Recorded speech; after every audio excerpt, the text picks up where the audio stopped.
Good morning, students. I am Dr. Shravani Mukherjee, lecturer in botany, Marwadi College. The chapter 6. Name of the chapter is Molecular Basis of Inheritance. This is lecture 31st. Types of DNA. Students, in our previous chapter, we have already studied about the structure of DNA and molecular structure of DNA, Watson and Crick model of DNA, etc. Today, we will study about types of DNA,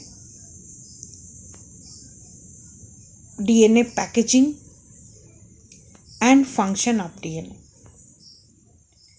Now, types of DNA. The first is linear and circular DNA. Linear DNA found in eukaryotes, both ends are free and associated with histone protein to form chromosome. Circular DNA found in prokaryotes with joined ends not associated with histone protein. They form nucleoid as they present in single in the prokaryotic cells, mitochondria and plastids. Students, आज हम लोग DNA के types के बारे में पढ़ेंगे। DNA किस तरह से पैकेजिंग होता है उसके बारे में पढ़ेंगे और फंक्शन ऑफ डीएनए पढ़ेंगे। पहला टाइप में आता है लीनियर एंड सर्कुलर डीएनए। ये दोनों डीएनए, जो पहला डीएनए है लीनियर डीएनए, ये यूकैरियोट्स में पाए जाते हैं जिसमें ट्रू न्यूक्लियस पाया जाता है। इनके दोनों एंड फ्री होते हैं और ये हिस्टोन प्रोटीन के साथ मिलके क्रोमोसोम बनाते हैं। ठीक है। सर्कुलर डीएनए जो हमेशा प्रोकैरियोट्स में पाए जाते हैं, इसके एंड्स जॉइंट होते हैं, यानी एक सर्कल का फॉर्मेशन करता है। ये इसमें हिस्टोन प्रोटीन भी नहीं पाए जाते हैं, अदर प्रोटीन पाए जाते हैं और ये सिंगली प्रेजेंट होता है, इसलिए इसको न्यूक्लियोइड कहा जाता है। ये किस में पाया जाता है? प्रोकैरियोटिक सेल में पाया जाता है और माइटोकॉन्ड्रिया में पाया जाता है और प्लास्टिड में पाया जाता है। Now second type of DNA, trophic and genetic DNA, found in ciliated organisms inside the macronucleus and micronucleus. Now third type is A, B, C, D and Z DNA. They are Watson and Crick structure DNA, but there are variations such as number of nucleotides, distance between base pairs and direction of coiling. तो ये जो third type है students, A B C D and Z DNA, ये DNA का ही एक थोड़ा सा वेरीड फॉर्म है जिसमें नॉर्मल डीएनए से बेस पेयर में डिफरेंट होता है और कॉइलिंग में भी डिफरेंट होता है और डिस्टेंस भी दोनों न्यूक्लिक बेस पेयर्स के बीच में कम होता है। Now, the fourth type is coding and non-coding DNA. This is very important, students. Now, coding DNA. They are capable of coding ribosomal RNA and tRNA and histone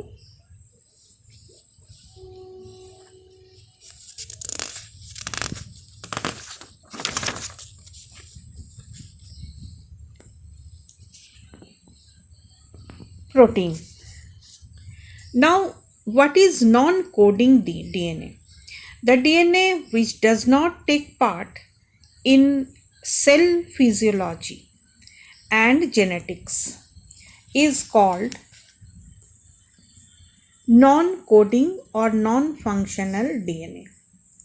तो students, ये coding DNA क्या होता है? जो protein synthesis करता है।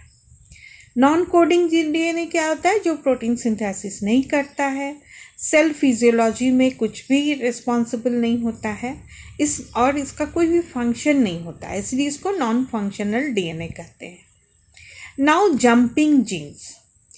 सम repetitive DNA, that is non-functional DNA, which repeats their base sequence, are mobile, called as jumping genes. इस jumping gene से स्टूडेंट्स क्वेश्चन पूछा जाता है, इसलिए आप जान के रखिए कि ऐसा डीएनए जिसमें हमेशा जो बेस पेयर है, सीक्वेंस है बेस पेयर का, वो रिपीट हो रहा है और ये नॉन फंक्शनल होता है. चूँकि बेस पेयर हमेशा रिपीट हो रहा है तो इसको हम लोग कहते हैं रिपीटेटिव डीएनए. और ये एक जगह में स्टैटिक नहीं होता है, रादर ये मोबाइल होता है, इसीलिए इसको जंपिंग जीन्स भी कहते हैं. Now students, packaging of DNA helix. Students, इसको हम लोग थोड़ा सिंपल वे में समझेंगे. कैसे? तो आप जानते हैं कि हम लोग कोई चीज़ भी रखते हैं तो उसको एक पैकेज में रखते हैं. कहीं से भी हम लोग कुछ खरीद के लाते हैं तो वो उस तरह से उसको पैकेजिंग करता है ताकि वो यूज़ के लायक हो, वो टूटे नहीं और उसको आप अच्छी तरह से कैरी कर सकें. पैकेजिंग करने का यही एक मोटो होता है. ठीक उसी तरह से डीएनए जो है ये कहाँ पाया जाता है? आप जानते हैं कि ये न्यूक्लियस के अंदर में क्रोमोसोम में पाया जाता है. अब ये बात आती है कि डीएनए एक लंबा पॉलीन्यूक्लियोटाइड चेन होता है, तो ये किस तरह से क्रोमोसोम के अंदर में रहता है ताकि एक छोटे से जगह जिसको हम न्यूक्लियस कहते हैं उसमें ये ठीक से अपने को एडजस्ट कर ले. That is called packaging of DNA helix. How to adjust a DNA polymer inside the nucleus is called packaging of DNA helix. In prokaryotes, that means in E. coli. E. coli is a bacterial cell. DNA is not scattered. DNA is a negatively charged molecule, is held with some positively charged proteins to form a nucleoid. इसके पहले भी आप पढ़ चुके हैं कि prokaryotes में DNA एक single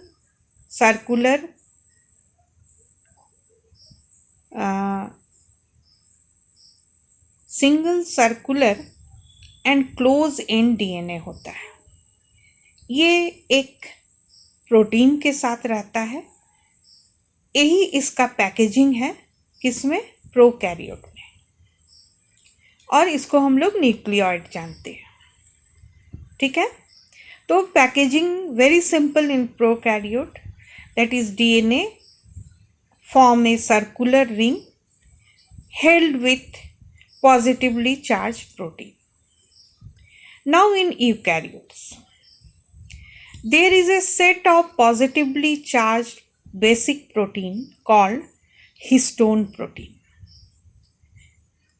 They contain unit of 8 molecules called histone octamer. The negatively charged DNA is wrapped around the positively charged histone octamer to form nucleosome. Now students, eukaryotes में जो डीएनए होता है वो लीनियर डीएनए होता है, यानी उसका दोनों एंड फ्री होता है. अब ये न्यूक्लियस में किस तरह से अपने को एडजस्ट करता है? तो न्यूक्लियस में एक पॉजिटिवली चार्ज प्रोटीन पाया जाता है जिसका नाम है हिस्टोन, और डीएनए एक नेगेटिवली चार्ज्ड बॉडी होता है. तो इन दोनों के बीच में एक अट्रैक्शन होता है और ये हिस्टोन प्रोटीन 8 यूनिट का बना हुआ होता है, यानी 8 मॉलिक्यूल्स का बना हुआ होता है, जिसको हिस्टोन ऑक्टेमर कहते हैं। अब ये पॉजिटिवली चार्ज्ड है, इसीलिए नेगेटिवली चार्ज जो भी डीएनए होगा, लीनियर डीएनए, वो इसके चारों तरफ अपने को अरेंज कर लेता है, रैपिंग करता है, और इस बॉडी को, यानी जो बीच में पॉजिटिवली चार्ज्ड प्रोटीन है हिस्टोन ऑक्टेमर, उसके चारों तरफ नेगेटिवली चार्ज डीएनए मॉलिक्यूल है।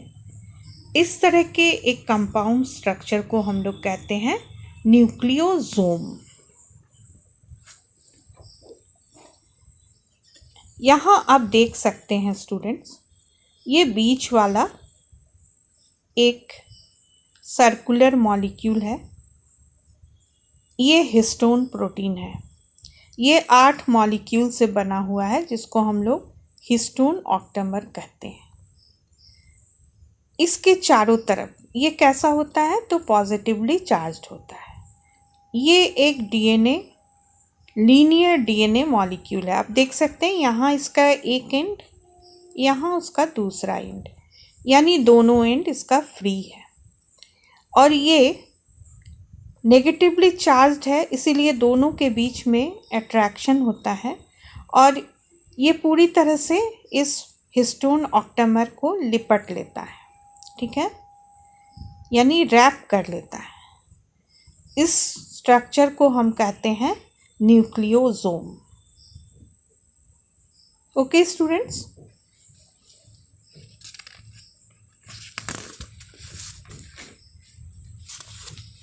now a nucleosome contains 200 base pairs of DNA helix. Nucleosome forms thread-like structure in nucleus called chromatin. The nucleosomes in chromatin forms beads on string in electron microscope studies. In metaphase stage of cell division, chromatin are coiled and condensed to form chromosomes. They now associated with some non-histone proteins called NHC. In nucleus, some regions of chromatin are loosely packed and responsible for protein synthesis. Takes light chain called euchromatin, whereas the densely packed, dark-stained, non-active chromatin is called heterochromatin. तो students, अब ये जो nucleosome बना था,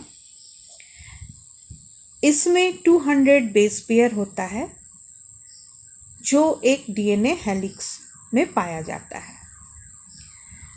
ये nucleosome एक thread like structure बना लेता है, किसके अंदर में, न्यूक्लियस के अंदर में, और इसको कहते हैं क्रोमैटिन।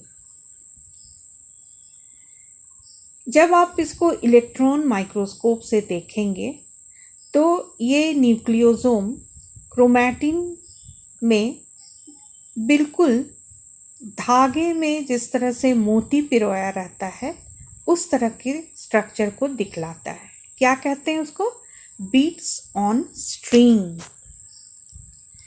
यही न्यूक्लियोसोम जब मेटाफेज स्टेज आता है सेल डिवीजन का, आप जानते हैं, उस समय क्रोमोसोम क्या हो जाता है, थिक हो जाता है, कंडेंस्ड हो जाता है और कॉइल्ड हो जाता है, जिससे हम लोग सबसे अच्छा मेटाफेज स्टेज में क्रोमोसोम का स्टडी कर पाते हैं। इसी समय ये कुछ नॉन हिस्टोन प्रोटीन्स के साथ भी एसोसिएट करता है। अब न्यूक्लियस में क्रोमैटिन को जब हम लोग कलर करते हैं, स्टेन करते हैं, तो ये 2 तरह का स्टेन लेता है। कुछ जगह ये लाइट स्टेन लेता है और कुछ जगह ये डार्क स्टेन लेता है। जिस जगह में ये लाइट स्टेन लेता है उस जगह को हम लोग यूक्रोमैटिन कहते हैं, जो हमेशा प्रोटीन सिंथेसिस के लिए रिस्पॉन्सिबल होता है और एक्टिव क्रोमैटिन होता है। दूसरी जगह डार्क स्टेन लेता है जिसको हम लोग हेटेरोक्रोमैटिन कहते हैं और ये खूब डेंसली पैक्ड होता है और ये नॉन एक्टिव क्रोमैटिन होता है।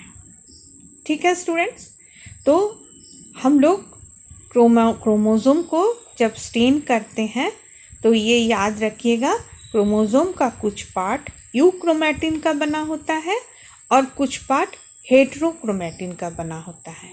यूक्रोमैटिन लूजली पैक्ड होता है, लाइट स्टेन्ड होता है बट एक्टिव पार्ट होता है। हेटेरोक्रोमैटिन डेंसली पैक्ड होता है, डार्क स्टेन्ड होता है और नॉन एक्टिव क्रोमोसोम का पार्ट होता है। Okay students, now functions of DNA. आपने डीएनए का स्ट्रक्चर पढ़ लिया, पैकेजिंग पढ़ लिया, अब आप उसके फंक्शन के बारे में जानेंगे। पहला फंक्शन है acts as genetic material. Second, controls the activities of cells. Third, it controls the cell metabolism by directing the formation of enzymes. Number 4, sends information for protein synthesis. Number 5, it forms part of chromatin. Number 6, it helps in mutation.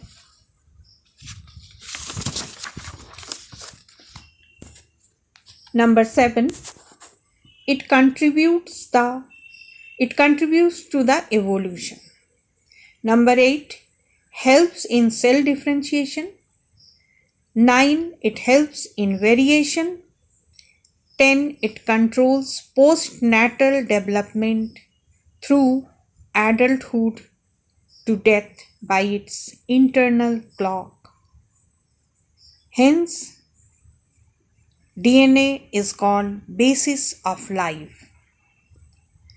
Okay students, हम लोगों ने 10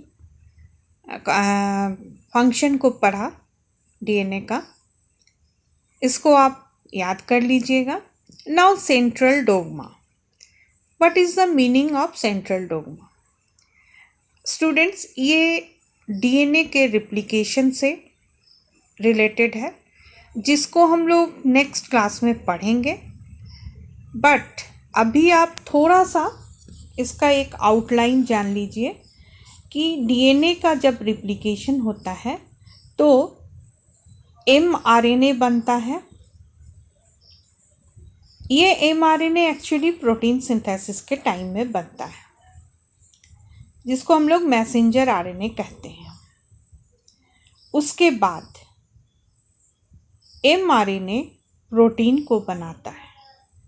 इन दोनों steps को अलग अलग नाम दिया गया है। डीएनए टू एमआरएनए बनने को ट्रांसक्रिप्शन कहते हैं और एमआरएनए से प्रोटीन बनने को ट्रांसलेशन कहते हैं। ओके स्टूडेंट्स, ये एक बेसिक चैप्टर है स्टूडेंट्स, और मैं चाहूँगी कि आप इस चैप्टर को अच्छी तरह से पढ़ें, क्योंकि ये चैप्टर आप किसी भी कोर्स को करेंगे तो भी इसकी ज़रूरत होगी, आप हायर स्टडी करेंगे उसमें भी इसकी ज़रूरत होगी। ये एक बेसिक चैप्टर है और इसका जितना आप समझ के पढ़ेंगे उतना ही आपको फ़ायदा होगा। Okay, thank you students.